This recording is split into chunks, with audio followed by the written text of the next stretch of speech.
Halo, selamat datang. Hari ini saya ingin membuat sebuah rumah SpongeBob yang aneh, dalam arti berbeda dari versi filmnya ya. Dan saya membuatnya di Blender versi 3.0.1. Mari kita mulai. Seperti biasa, saya aktifkan dulu screencast-nya dan kita masukkan dulu gambar untuk referensinya. Oke, setelah ini kita atur dulu sesuai keinginan ya. Ini dikebelakangin karena saya akan membuat objeknya di depannya ya. Kita akan mentransparankan dulu si gambar referensinya. Oke, lalu pergi ke sini nih, ke filter, lalu aktifkan selectable-nya dan disablekan selection-nya. Oke, jadi tidak bisa diapa-apakan si gambar referensinya. Nah, untuk menampilkan fungsi-fungsi view ini, kita tinggal pencet saja tanda kutip tunggal ya yang ada di sebelah kiri angka 1 pada pada keyboard. Setelah ini pencet Shift A, Mesh, dan pilih UV Sphere. Buka menu UV Sphere-nya, lalu segmennya kita ganti menjadi 14 dan ringnya menjadi 7. Oke, kita tutup. Lalu kita sesuaikan dengan gambar referensi. Kalau kurang gede tinggal di scale aja. Atau pencet S ya. Ke edit mode atau pencet tab. Pencet Alt Z untuk mentransparankan objek. Atau biasa disebut ini nih, toggle X-ray-nya ya. Lalu kita sesuaikan lagi. Kalau ada tombol yang tidak saya sebut, silakan lihat aja screencast yang ini ya. Nah, seleksi bagian ini, vertex bagian bawah, pencet X, lalu pilih vertices untuk menghapus vertexnya ya. Lalu seleksi vertex bagian bawah ini, klik E dan Z untuk extrude ke sumbu Z, lalu scale. Nah, di sini Ctrl R untuk memberikan loop cut, double klik, lalu scale lagi. Ke objek mode ya. Lalu pilih modifier properties, kita akan tambahkan modifier decimate. Nah, klik unsubdivide-nya, lalu tambahkan angka 1. Oke, di sini Ctrl A untuk mengplay, ke edit mode atau pencet tab, lalu double A. Nah, untuk menseleksi semuanya, pencet Alt E dan pilih extrude individual face. Nah, sedikit aja. Lalu pencet angka 3 untuk pindah ke face select. Nih yang ini, face select ya, shortcutnya angka 3. Ini edge select, shortcutnya angka 2. Dan yang ini vertex select, shortcutnya angka 3. Oke. Nah, kita seleksi semuanya, kecuali face yang 7 ini ya. Nah, sambil tahan kontrol. Setelah ini, pencet I. Oke, segini cukup. Lalu pencet Alt E, pilih extrude individual faces. Nah, segini. Kalau mau ditambah lagi, boleh. I lagi, lalu LTE, pilih extrude individual face. Nah, segini cukup. Udah mirip kayak nanas ya. Setelah ini kita akan buat jendelanya ya. Di sini aja. Sambil tahan Shift, klik kanan. Nah, biar si 3D kursornya ada di sini. Pencet Shift A, Mesh, dan pilih silinder. Ini tidak perlu diperkecil ya. Kita rotasi aja ke sumbu X. RX 90 derajat. Oke, ini bagian depannya. Ke edit mode atau pencet tab, pencet angka 3 untuk pindah ke face select, lalu klik face bagian depan ini ya. Nah, bagian depan ini. Lalu pencet I, kita extrude ke dalam sedikit aja. Oke, cukup. Ke objek mode atau pencet tab, kita tambahkan modifier bevel. Nah, ini usahakan warnanya warna putih ya, jangan warna merah. Kalau warna merah tidak bisa diapa-apain. Lalu Ctrl 3 untuk memberikan efek subdivision surface. Nah, ini biarkan saja seperti ini. Ke edit mode lagi atau pencet tab, lalu pencet I. Nah, biar lebih halus saja bagian tengah ini. Oke, sekarang kita bikin yang bulat-bulatannya yang ada di sisi ya. Shift A, Mesh. Saya ingin pakai diamond ya, atau berlian, biar lebih beda aja. RX 90. Scale untuk memperkecil. Kita tarik ke depan. Nah, segini cukup ya. Kayaknya kurang gede. Nah, ini si originnya kan ada masih di sini. Si origin itu yang titik oranye ini. Saya ingin si origin ini ada di sini biar nanti ketika rotasinya pas ya ke sini.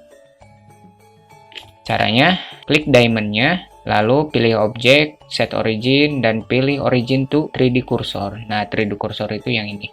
Setelah ini, Shift D untuk menduplikat. Tidak perlu diapa-apakan dulu. Pencet R, 45, lalu Enter. Nah, setelah ini, baru Shift R.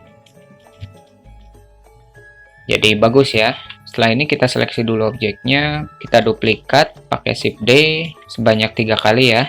Nah, dua ini untuk jendela dan yang satu ini untuk pintu ya. Oke, kita perkecil dulu.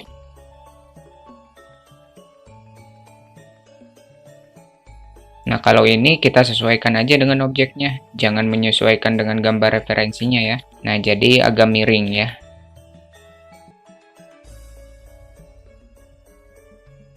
Sekarang tinggal buat pintunya. Shift A, mesh, dan kita pakai circle. Kita rotasi ke sumbu X, RX 90. Oke, ke edit mode atau pencet tab, lalu pencet angka 1 untuk pindah ke vertex select. Ini kan tengah-tengahnya di sini nih. Nah, kita akan seleksi bagian ini nih.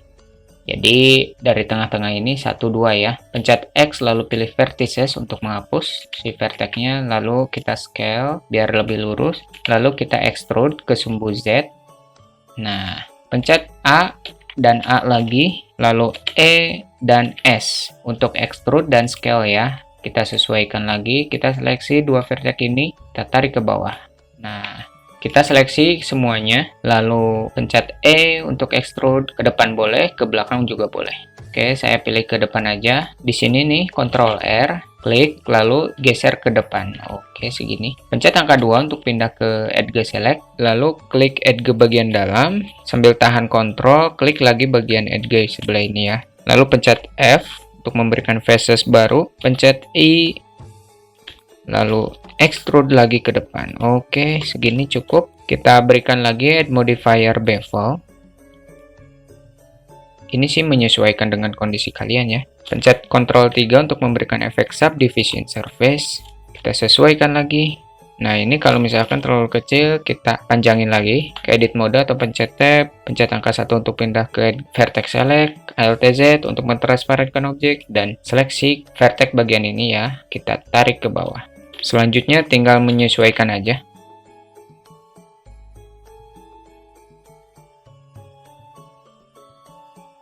Oke. Sebelum kita tempelkan ke pintu, kita buat ininya ya, apa ya namanya? Untuk kemudinya nih yang ini, Shift A, mesh, kita pakai cube aja atau kubus. Di sini cocok. Terus ke edit mode atau pencet tab, lalu seleksi vertex bagian atas, kita scale dulu sedikit, lalu extrude, scale lagi keluar ya, extrude lagi, seleksi, scale keluar lagi, scale ke dalam sedikit, lalu extrude lagi, scale ke dalam lagi ya. Oke, kira-kira segini. Ke objek mode, pencet Ctrl 3, nah klik kanan set smooth, jangan lupa auto smoothnya ya. Oke, sudah bagus ya. Seperti biasa, klik bagian ini nih, siapa ya namanya, silindernya, Shift S, lalu pilih cursor to selected. Oke, klik bagian kemudinya, pilih objek, set origin, pilih origin to 3D cursor. Setelah ini, Shift D untuk menduplikat, lalu R dan 60 derajat ya. Oke, klik, lalu Shift R. Oke, baru deh kita tempelkan ke pintu. Oh, ini kayaknya masih kurang ke depan. Oke, sip. Sekarang bagian atasnya kita akan buat daunnya, apa ya? Buat batangnya atau apanya namanya nih. Pencet Shift Up, kita akan pakai curve pad ya. Lalu satu lagi, Shift A, curve, kita pakai circle. Klik pada padnya. Terus kita pergi ke sini, objek data properties, lalu pilih geometrinya, dan pada bevel, klik objek, lalu objeknya pilih bezier circle-nya ya. Centang aja fill caps-nya, biar ditutup ya. Oke, ke edit mode atau pencet tab, lalu yang ini nih, LTS. Kita perkecil aja sampai mentok. Oke, ini gendut ya.